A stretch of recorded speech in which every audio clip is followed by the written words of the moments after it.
आइए सुनते हैं मुंशी प्रेमचंद के लिखे उपन्यास वरदान का भाग 4। डिप्टी श्यामाचरण का भवन आज सुंदरियों के जमघट से इंद्र का अखाड़ा बना हुआ था। सेवती की 4 सहेलियां रुक्मिणी, सीता, रामदेई और चंद्रकुंवर 16 सिंगार किए इठलाती फिरती थीं। डिप्टी साहब की बहन जानकी कुंवर भी अपनी 2 लड़कियों के साथ इटावे से आ गई थी। इन दोनों का नाम कमला और उमा देवी था। कमला का विवाह हो चुका था, उमा देवी अभी कुंवारी ही थी। दोनों सूर्य और चंद्र थीं। मंडप के तले डोमनिया और गवनिहार ने सोहर और सुहाग अलाप रही थीं। गुलबिया नायन और जमुनी कहारिन दोनों चटकीली साड़ियां पहने, मांग सिंदूर से भरवाए, गिलट के कड़े पहने छम छम करती फिरती थीं। गुलबिया चपला नवयौवना थी। जमुना की अवस्था ढल चुकी थी और सेवती का तो क्या पूछना। आज उसकी अनोखी छटा थी। रसीली आंखें आमोदाधिक्य से मतवाली हो रही थीं और गुलाबी साड़ी की झलक से चंपई रंग गुलाबी जान पड़ता था। धानी मखमल की कुर्ती उस पर खूब खिलती थी। अभी स्नान करके आई थी, इसीलिए नागिन सी लट कंधों पर लहरा रही थी। छेड़छाड़ और चुहल से इतना अवकाश न मिलता था कि बाल गुथवा ले। महाराजन की बेटी माधवी छींट का लहंगा पहने, आंखों में काजल लगाए भीतर बाहर कर रही थी।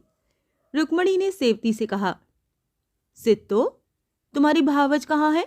दिखाई नहीं देती। क्या हम लोगों से भी पर्दा है? रामदेई मुस्कुराकर, पर्दा क्यों नहीं है? हमारी नजर न लग जाएगी। सेवती, कमरे में पड़ी सो रही होंगी, देखो अभी खींचे लाती हूँ। ये कहकर वो चंदा के कमरे में पहुंची। वो एक साधारण साड़ी पहने चारपाई पर पड़ी द्वार की ओर टकटकी लगाए हुए थी। इसे देखते ही उठ बैठी। सेवती ने कहा, यहाँ क्या पड़ी हो? अकेले तुम्हारा जी नहीं घबराता? कौन जाए, अभी कपड़े नहीं बदले। तो बदलते क्यों नहीं? सखियां तुम्हारी बाट देख रही हैं। अभी मैं ना बदलूंगी। यही हट तुम्हारा अच्छा नहीं लगता। सब अपने मन में क्या कहती होंगी। तुमने तो चिट्ठी पढ़ी थी, आज ही आने को लिखा था ना। अच्छा, तो ये उनकी प्रतीक्षा हो रही है। ये कहिए तभी योग साधा है। दोपहर तो हुई, लगता है अब ना आएंगे। इतने में कमला और उमा देवी दोनों आ पहुंची। चंद्रा ने घूंघट निकाल लिया और फर्श पर आ बैठी। कमला उसकी बड़ी ननद होती थी। कमला, अरे अभी तो इन्होंने कपड़े भी नहीं बदले। भैया की बाट जोह रही हैं, इसीलिए ये भेष रचा है। कमला, मूर्ख है, उन्हें गरज होगी तो आप आएंगे। इनकी बात ही निराली है। कमला, पुरुषों से प्रेम चाहे कितना ही करो, पर मुख से एक शब्द भी ना निकाले, नहीं तो व्यर्थ सताने और जलाने लगते हैं। यदि तुम उनकी उपेक्षा करो, उनसे सीधे मुंह बात न करो, तो वो तुम्हारा सब प्रकार से आदर करेंगे, तुम पर प्राण समर्पण करेंगे। परंतु ज्यों ही उन्हें ज्ञात हुआ कि इसके हृदय में मेरा प्रेम हो गया, बस उसी दिन से दृष्टि फिर जाएगी। सैर को जाएंगे तो अवश्य देर करके आएंगे। भोजन करने बैठेंगे तो मुंह जुठा करके उठ जाएंगे और बात बात पर रूठेंगे। तुम रोगी तो मनाएंगे और मन में प्रसन्न होंगे कि कैसा फंदा डाला है। तुम्हारे सम्मुख अन्य स्त्रियों की प्रशंसा करेंगे। भावार्थ ये कि तुम्हें जलाने में उन्हें आनंद आने लगेगा। अब मेरे ही घर में देखो, पहले इतना आदर करते थे कि क्या बताऊं। प्रतिक्षण नौकरों की भांति हाथ बांधे खड़े रहते थे। पंखा झलने को तैयार, हाथ से कौर खिलाने को तैयार, यहाँ तक कि पांव दबाने में भी संकोच न था। बात मेरे मुंह से निकली नहीं कि पूरी हुई। मैं उस समय अबोध थी, पुरुषों के कपट व्यवहार क्या जानूं। पटी में आ गई। एक दिन जो घर से निकले, देर रात तक न आए, और आए भी तो हाथ में गजरा, आंखों में कजरा। जानते थे कि आज भी हाथ बांध कर खड़ी होगी। मैंने लंबी तानी तो रात भर करवट न ली और दूसरे दिन भी न बोली। अंत में महाशय सीधे हुए, पैरों पर गिरे, गिड़गिड़ाए। तब से मन में इस बात की गांठ बांध ली है कि पुरुषों को प्रेम कभी न जताओ। सेवती, जीजा को मैंने देखा है, भैया के विवाह में आए थे, बड़े हंसमुख मनुष्य हैं। कमला, पार्वती इन दिनों पेट में थी, इसी से मैं ना आ सकी थी। यहाँ से गए तो लगे तुम्हारी प्रशंसा करने। तुम कभी पान देने गई थी? कहते थे। मैंने हाथ थाम कर बिठा लिया और खूब बातें हुई। सेवती, झूठे हैं, लबारिये हैं। बात ये हुई कि गुलबिया और जमुनी दोनों किसी काम से बाहर गई थी। माँ ने कहा वो खाकर गए हैं तो पान बना के दे आ। मैं पान लेकर गई, चारपाई पर लेटे ही मुझे देखते ही उठ बैठे। मैं पान देने को हाथ बढ़ाया तो आप कलाई पकड़कर कहने लगे, एक बात सुन लो, पर मैं हाथ छुड़ाकर भागी। कमला, निकली ना झूठी बात। वही तो मैं भी कहती हूँ कि अभी 11-12 वर्ष की छोकरी, उसने इनसे क्या बातें की होंगी। परंतु नहीं, अपना ही हट किए जाए। पुरुष बड़े प्रलापी होते हैं। मैंने ये कहा, मैंने वो कहा। मेरा तो इन बातों से हृदय सुलगता है। न जाने इन्हें अपने ऊपर झूठा दोष लगाने में क्या स्वाद मिलता है। मनुष्य जो बुरा भला करता है उस पर पर्दा डालता है, और ये लोग करेंगे तो थोड़ा, मिथ्या प्रलाप का आल्हा गाते फिरेंगे ज्यादा। मैंने तो तभी से उनकी एक बात भी सत्य नहीं मानी। इतने में गुलबिया ने आकर कहा, तुम तो यहाँ ठाड़ी बतला तो, और तुम्हारी सखी तुमका आंगन में बुलौती है। सेवती, देखो भाभी, अब देर न करो। गुलबिया, तनिक इनकी पिटारी से कपड़े तो निकाल ले। कमला चंद्रा का श्रृंगार करने लगी। सेवती सहेलियों के पास आई। रुक्मणी बोली, वाह बहन, खूब, वहां जाकर बैठ रही, तुम्हारी दीवारों से बोलें क्या? सेवती, कमला बहन चली गई थी, उनसे बातचीत होने लगी, अभी दोनों आ रही हैं। रुक्मणी, लड़कोरी है ना? हाँ, 3 लड़के हैं, मगर काठी बहुत अच्छी है। मुझे उनकी नाक बहुत सुंदर लगती है, जी चाहता है छीन लूं। सीता, दोनों बहनें एक से बढ़कर एक हैं। सेवती, सीता को ईश्वर ने वर अच्छा दिया है, इसने सोने की गऊ पूजी थी। रुक्मणी जलकर बोली, गोरे चमड़े से कुछ नहीं होता। सीता, तुम्हें काला ही भाता होगा। सेवती, मुझे काला वर मिलता तो मैं तो विष खा लेती। रुक्मणी, यूं कहने को जो चाहे कह लो, परंतु वास्तव में सुख काले ही वर से मिलता है। सेवती, सुख नहीं, धूल मिलती है, ग्रहण सा आकर लिपट जाता होगा। रुक्मणी, यही तो तुम्हारा लड़कपन है, तुम जानती नहीं। सुंदर पुरुष अपने ही बनाव सिंगार में लगा रहता है, उसे अपने आगे स्त्री का कुछ ध्यान ही नहीं रहता। यदि स्त्री परम रूपवती हो तो कुशल है, नहीं तो थोड़े ही दिनों में वो समझता है कि मैं ऐसी दूसरी स्त्रियों के हृदय पर सुगमता से अधिकार पा सकता हूँ, और उससे भागने लगता है। और कुरूप पुरुष सुंदर स्त्री पा जाता है तो समझता है कि मुझे हीरे की खान मिल गई। बेचारा काला अपने रूप की कमी को प्यार और आदर से पूरा करता है। उसके हृदय में ऐसी धुकधुकी लगी रहती है कि मैं तनिक भी इससे खट्टा पड़ा तो ये मुझसे घृणा करने लगेगी। चंद्रकुंवर, दूल्हा तो सबसे अच्छा वो जो मुंह से बात निकलते ही पूरा करे। रामदेव, तुम अपनी बात न चलाओ, तुम्हें तो अच्छे अच्छे गहनों से प्रयोजन है, दूल्हा तो कैसा ही हो। सीता, न जाने कोई पुरुष से किसी वस्तु की आज्ञा कैसे करता है, क्या संकोच नहीं होता? रुक्मणी, तुम बपुरी क्या आज्ञा करोगी, कोई बात भी तो पूछे। सीता, मेरी तो उन्हें देखने से ही तृप्ति हो जाती है, वस्त्र आभूषणों पर जी ही नहीं चलता। इतने में एक और सुंदरिया पहुंची, गहने से गोंदनी की भांति लदी हुई, बढ़िया जूती पहने, सुगंध में बसी, आंखों में चपलता बरस रही थी। रामदेव, आओ रानी आओ, तुम्हारी ही कमी थी। रानी, क्या करूं, निगोड़ी नाइन से किसी प्रकार पीछा ही नहीं छूटता था। कुसुम की माँ आई तब जाके जूड़ा बांधा। सीता, तुम्हारी जैकेट पर बलिहारी हैं। रानी बोली, इसकी कथा मत पूछो बहन, कपड़ा दिए 1 मास हुआ, 10-12 बार दर्जी सी कर लाया, पर कभी आस्तीन ढीली कर दी, कभी सीएन बिगाड़ दी, तो कभी चुनाव बिगाड़ दिया, अभी चलते चलते दे गया है। यही बातें हो रही थीं कि माधवी चिल्लाई हुई आई, भैया आए, उनके संजीजा भी आए, ओहो ओहो। रानी, राधा चरण आए क्या? सेवती, हाँ चलूं, तनिक भाभी को संदेश दे आऊं। क्या रे, कहाँ बैठे हैं? उसी बड़े कमरे में। जीजा पगड़ी बांधे हैं, भैया कोट पहने हैं, मुझे जीजा ने रुपया दिया। ये कहकर उसने मुट्ठी खोलकर दिखाई। सित्तो, अब तो मुंह मीठा कराओ। क्यों, मैंने क्या कोई मनौती की थी? ये कहती हुई सेवती चंद्रा के कमरे में जाकर बोली, लो भाभी, तुम्हारा सगुन ठीक हुआ? क्या आ गए? तनिक जाकर भीतर बुला लो। हाँ, मर्दाने में चली जाऊं? तुम्हारे बहनोई जी भी तो पधारे हैं। बाहर बैठे क्या कर रहे हैं? किसी को भेजकर बुला लेती, नहीं तो दूसरों से बातें करने लगेंगे। अचानक खड़ाऊ का शब्द सुनाई दिया और राधाचरण आते दिखाई दिए। आयु 24-25 वर्ष से अधिक न थी।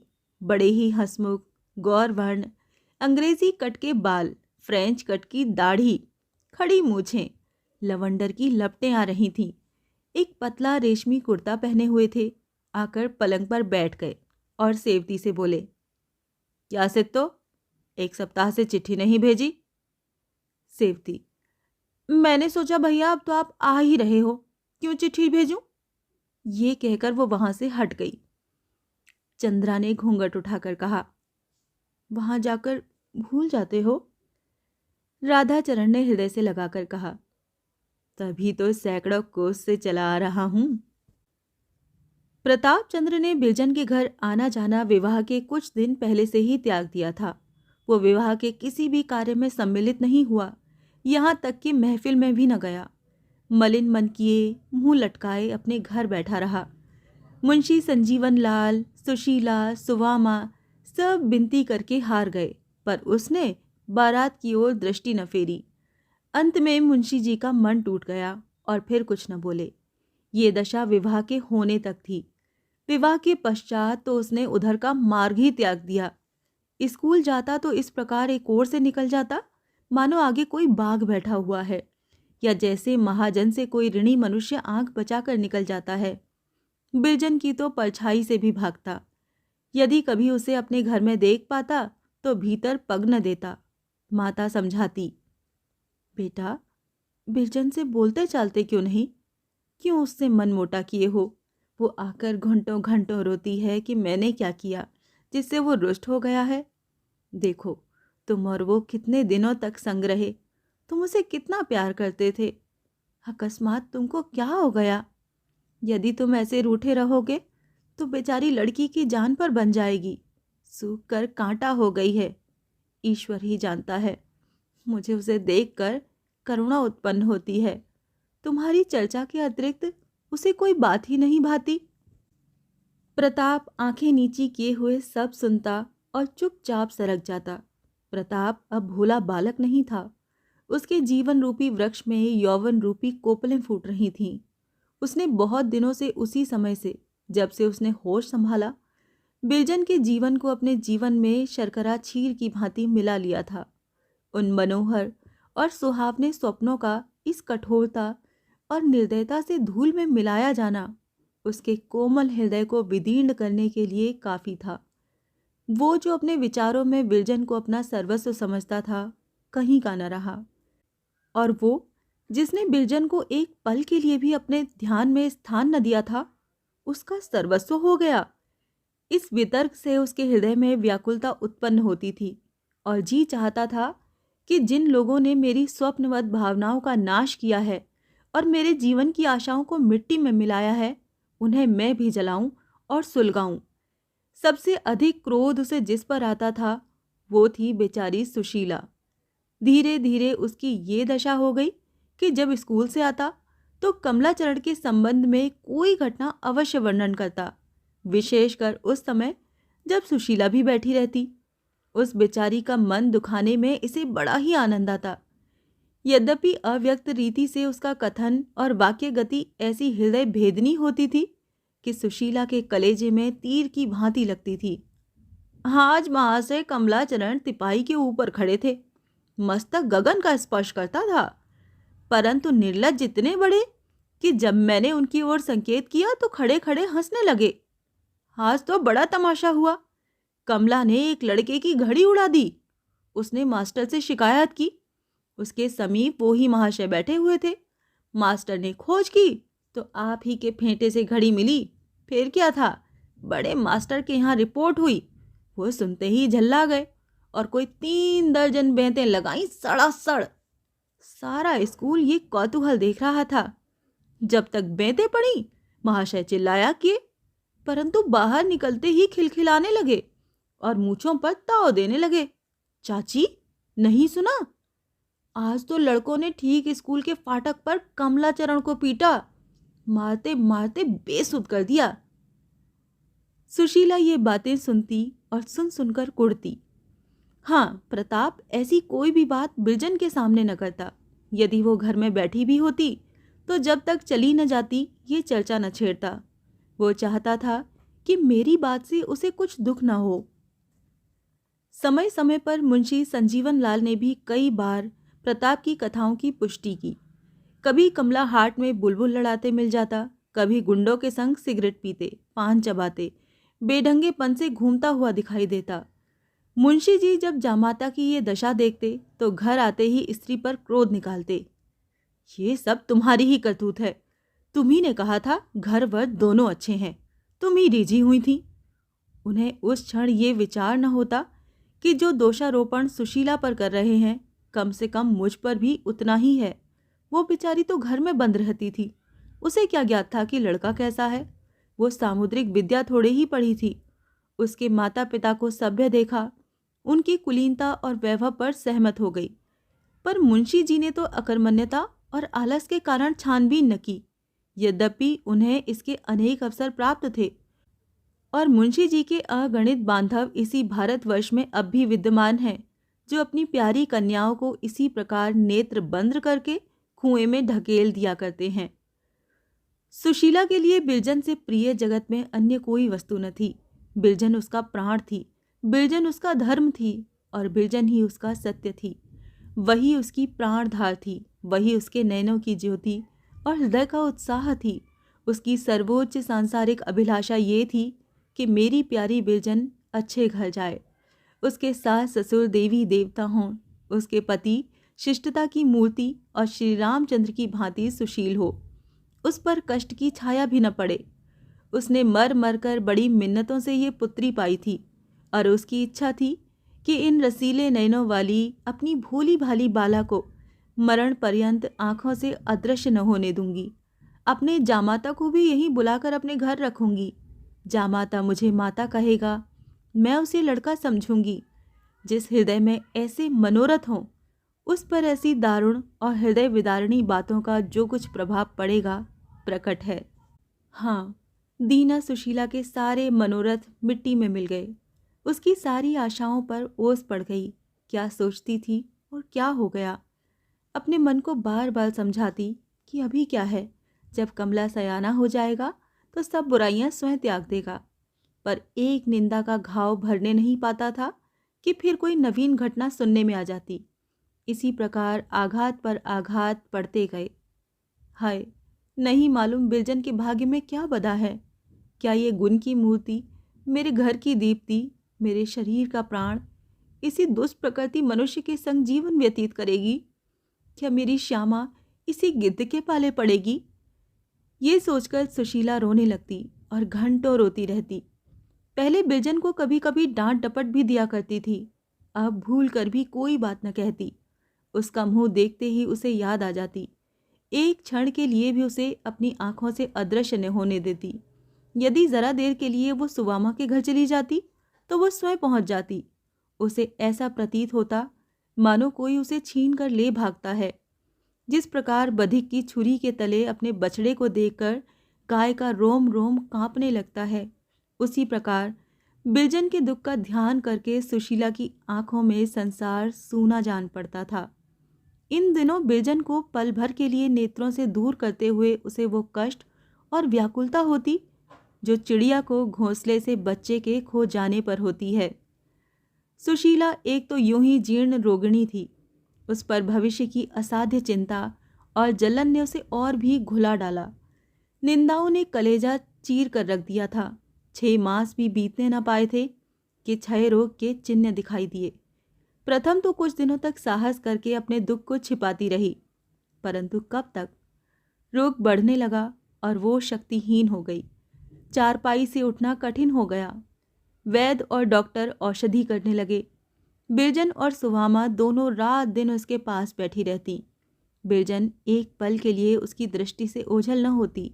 उसे अपने निकट न देखकर सुशीला बेसुध सी हो जाती और फूट फूट कर रोने लगती। मुंशी संजीवन लाल पहले तो धैर्य के साथ दवा करते रहे, पर जब देखा कि किसी उपाय से कुछ लाभ नहीं होता और बीमारी की दशा दिन पर दिन बढ़ती ही जाती है, तो अंत में उन्होंने भी निराश हो भाग दौड़ कम कर दी। आज से कई साल पहले जब सुवामा बीमार पड़ी थी, तब सुशीला ने उसकी सेवा शुश्रूषा में पूर्ण परिश्रम किया था। अब सुवामा की बारी आई। उसने पड़ोसी और भगिनी के धर्म का पालन भली भांति किया। रुग्ण सेवा में अपने गृह कार्य को भूल से गई। 2-2, 3-3 दिन तक प्रताप से बोलने की नौबत न आती। बहुधा वो बिना भोजन किए ही स्कूल चला जाता, परंतु कभी कोई अप्रिय शब्द मुंह से न निकालता। सुशीला की रुग्णावस्था ने अब उसकी द्वेषाग्नि को बहुत कम कर दिया था। द्वेष की अग्नि द्वेष्टा की उन्नति और दुर्दशा के साथ साथ तीव्र और उज्ज्वलित हो जाती है और उसी समय शांत होती है जब द्वेष्टा के जीवन का दीपक बुझ जाता है। जिस दिन ब्रजरानी को ज्ञात हो जाता कि आज प्रताप बिना भोजन किए स्कूल जा रहा है, वो उस दिन सारा काम छोड़कर उसके घर दौड़ जाती और भोजन करने के लिए आग्रह करती, पर प्रताप उससे बात न करता, उसे रोता छोड़कर बाहर चला जाता। निसंदेह वो बिरजन को पूर्णतः निर्दोष समझता था, परंतु एक ऐसे संबंध को जो वर्ष 6 मास में टूट जाने वाला हो, वो पहले से ही तोड़ देना चाहता था। एकांत में बैठकर वो आप ही आप फूट फूट कर रोता, परंतु प्रेम के उद्वेग को अधिकार से बाहर न होने देता। एक दिन वो स्कूल से आकर अपने कमरे में बैठा हुआ था कि बिरजन आई। उसके कपोल अश्रुओं से भीगे हुए थे और वो लंबी लंबी सिसकियां ले रही थी। उसके मुख पर इस समय कुछ ऐसी निराशा छाई हुई थी और उसकी दृष्टि कुछ ऐसी करुणाजनक थी कि प्रताप से रहा न गया। सजल नयन होकर बोला, क्यों बिरजन, रो क्यों रही हो? बिरजन ने कुछ उत्तर न दिया, वरन और बिलक बिलक कर रोने लगी। प्रताप का गांभीर्य जाता रहा। वो निसंकोच होकर उठा और बिरजन की आंखों से आंसू पोंछने लगा। बिरजन ने स्वर संभाल कर कहा, लल्लू, अब माताजी न जिएंगी, मैं क्या करूं? ये कहते कहते वो फिर सिसकियां उभरने लगी। प्रताप ये समाचार सुनकर स्तब्ध हो गया। दौड़ा हुआ बिरजन के घर गया और सुशीला की चारपाई के समीप खड़ा होकर रोने लगा। हमारा अंत समय कैसा धन्य होता है। वो हमारे पास ऐसे ऐसे अहितकारियों को खींच लाता है जो कुछ दिन पहले हमारा मुख नहीं देखना चाहते थे और जिन्हें इस शक्ति के अतिरिक्त संसार की कोई अन्य शक्ति पराजित नहीं कर सकती थी। हाँ, ये समय ऐसा ही बलवान है और बड़े बड़े बलवान शत्रुओं को हमारे अधीन कर देता है। जिन पर हम कभी विजय न प्राप्त कर सकते थे, उन पर हमको ये समय विजयी बना देता है। जिन पर हम किसी शत्रु से अधिकार न पा सकते थे, उन पर समय और शरीर के शक्तिहीन हो जाने पर भी हमको विजयी बना देता है। आज पूरे वर्ष भर पश्चात प्रताप ने इस घर में पैर रखा था। सुशीला की आंखें बंद थीं, पर मुखमंडल ऐसा विकसित था जैसे प्रभात काल का कमल। आज भोर से ही वो रट लगाए हुए थी कि लल्लू को दिखा दो। सुवामा ने इसीलिए बिरजन को भेजा था।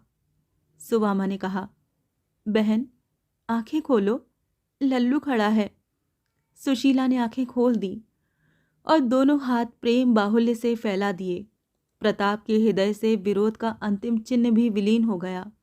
यदि ऐसे काल में भी कोई मत्सर का मैल रहने दे, तो वो मनुष्य कहलाने का हकदार नहीं।